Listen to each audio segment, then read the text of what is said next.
Os santos são sinais da presença do ressuscitado na história. Hoje, dia 5 de setembro, celebramos Santa Teresa de Calcutá. Nossa santa de hoje foi batizada com o nome de Agnes. Nasceu no ano de 1910 na Albânia. Nasceu numa família muito católica, com 5, 6 anos de idade ela fez sua primeira comunhão. No ano seguinte foi crismada, o que era permitido ali no contexto da época, daquela localidade. E, infelizmente, quando ela tinha 8 anos de idade, o seu pai morreu. A família sempre foi pobre, mas a partir desse momento da morte do pai, a família passa a viver numa situação financeira ainda mais difícil. E aí ela teve que ajudar a família também nesse aspecto, mas a sua formação cristã ela continuou se desenvolvendo. A paróquia dela era uma paróquia de padres jesuítas, paróquia do Sagrado Coração de Jesus.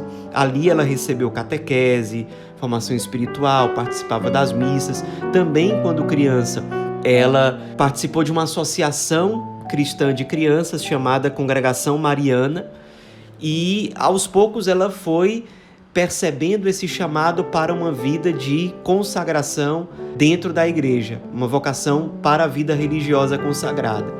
E a coisa foi se desenvolvendo, ela foi aperfeiçoando o discernimento em relação a isso, e com 18 anos de idade, finalmente ela ingressa numa congregação religiosa, que era a Congregação das Irmãs de Nossa Senhora do Loreto. Aí ela começou o seu tempo de formação. Durante o tempo de formação, ela chegou a passar um tempo na Irlanda, onde, entre outras coisas, ela aprendeu a língua inglesa e fez os seus votos para a vida religiosa e escolheu para si o nome religioso de Teresa, em referência direta a Santa Teresinha do Menino Jesus e da Sagrada Face, santa carmelita, considerada pela Igreja como padroeira das missões. E já sendo chamada de Teresa, já religiosa consagrada, ela é enviada à Índia, mais particularmente para a cidade de Calcutá, a capital. Chegando ali, ela já fica muito impressionada com o número de pessoas pobres e miseráveis que existiam ali. Desde criança ela tinha essa sensibilidade especial em relação aos doentes, aos pobres, aos mais esquecidos. E quando ela chegou em Calcutá, aquilo mexeu muito com ela. Ela talvez não percebeu desde o primeiro momento com muita clareza, mas já era o Cristo chamando para uma missão em particular. Ela, seguindo os direcionamentos da sua congregação religiosa, ela vai servir numa escola que a congregação tinha em Calcutá, e ali, entre outras coisas, ela deu aula de história, de geografia, gostava de evangelizar as crianças, os jovens, mas Deus chamava muito fortemente ela, sempre que ela saía às ruas ou parava para rezar, para um serviço mais direto em relação aos mais esquecidos, aos mais abandonados. Até que acontece o famoso Dia da Inspiração. Foi o dia 10 de setembro de 1946. Ela tinha 36 anos de idade e, numa viagem de trem, que ela estava indo para a casa do noviciado da congregação, para um retiro anual que as religiosas faziam, e no trem, ela vendo, era muito comum em Calcutá que quando a família ou as pessoas próximas percebiam que aquela pessoa já estava numa doença terminal, não tinha mais jeito, essa pessoa era literalmente colocada na rua para terminar ali de morrer. E ela viu, quando ela estava nesse trem, essa cena de uma pessoa abandonada na calçada, e ela percebeu muito claramente a voz do Cristo crucificado dizer para ela: tenho sede. Aquilo mexeu muito com ela. A gente sabe hoje, por alguns relatos mais de pessoas próximas a ela, de alguns escritos, que ela teve uma visão de Cristo também por essa época, em que ele dizia: vem ser a minha luz. E o Cristo crucificado realmente a chamava. Ela, a partir de então, partilhou disso com as suas superioras, pediu autorização para um apostolado diante dos mendigos, das crianças abandonadas. Não era algo comum na sua congregação religiosa, foi considerado algo que não era muito de acordo com o carisma, com a espiritualidade, com a missão daquela congregação. A coisa foi se arrastando, chegou até o Papa e finalmente ela recebeu uma liberação. Então ela começou a exercer um apostolado primeiro com 5 crianças bem carentes Em uma semana, praticamente, já eram 15 crianças, foram aparecendo outras mulheres que se sentiram chamadas a ajudar Teresa naquele trabalho de evangelização, e aos poucos ela ia chegando aos lugares mais pobres de Calcutá. Ela ficava muitas horas por dia junto com essas pessoas mais esquecidas, muitas vezes acompanhando na visita aos hospitais. Ela chegou a fazer um curso breve de enfermagem para ajudar no cuidado com os enfermos. Então, muitas vezes, quando era possível, ela mesma cuidava das enfermidades dessas pessoas jogadas nas ruas.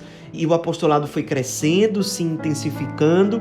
O número de mulheres que a ajudavam crescia, o número de pessoas abandonadas que eram assistidas, evangelizadas, amadas, aumentava também, até que, passados 4 anos praticamente, ela chega ao discernimento que é a hora de fundar uma nova congregação religiosa. Ela recebe inspirações divinas que confirmam esse discernimento, e ela de fato acabou fundando a nova congregação das Irmãs Missionárias da Caridade, oficialmente no dia 7 de outubro de 1950, dia de Nossa Senhora do Rosário.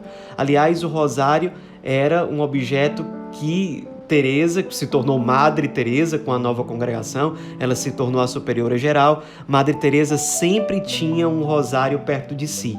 Aliás, não só ela tinha uma sensibilidade, um trabalho muito intenso junto aos mais pobres, ela gostava de dizer, os mais pobres entre os pobres.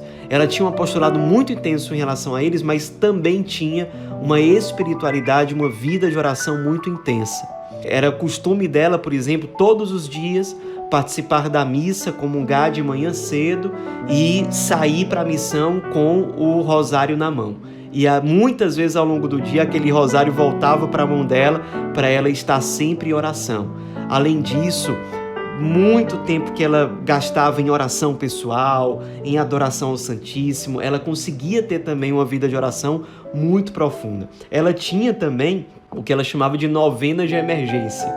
Quando ela tinha uma necessidade muito grande na congregação, estava com alguma dificuldade financeira ou alguma dificuldade em alguma casa, ela costumava fazer essa novena de emergência, que era uma novena dedicada a Nossa Senhora. E ali ela passava 9 dias diariamente se dedicando àquela oração, entregando à Virgem Maria aquela intenção, aquela necessidade. E muitas vezes era assim que a graça, a providência de Deus agiam, não só na vida dela, mas na vida das irmãs da caridade de forma geral. Aos poucos, e na verdade muito rapidamente, foi aumentando o número de casas de missão, casas para crianças, casas para pessoas que estavam abandonadas nas ruas e eram acolhidas, eram amadas.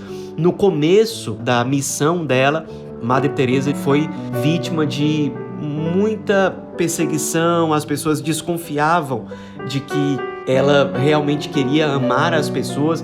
Muitos achavam que elas só queriam fazer as pessoas se tornarem católicas, mas com o tempo, vendo a grandeza de coração de Madre Teresa e como ela não obrigava ninguém a mudar de religião, a mudar a sua fé, simplesmente ela queria amar Jesus naquelas pessoas.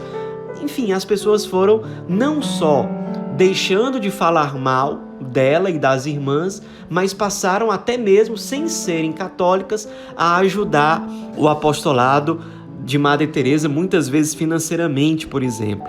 As irmãs da caridade tinham a missão dada por Deus e explicitada através da fundadora Madre Teresa, explicada a missão da seguinte forma: a missão das irmãs da caridade é saciar a infinita sede de Jesus sobre a cruz de amor e pelas almas, trabalhando para a salvação e para a santificação dos mais pobres entre os pobres.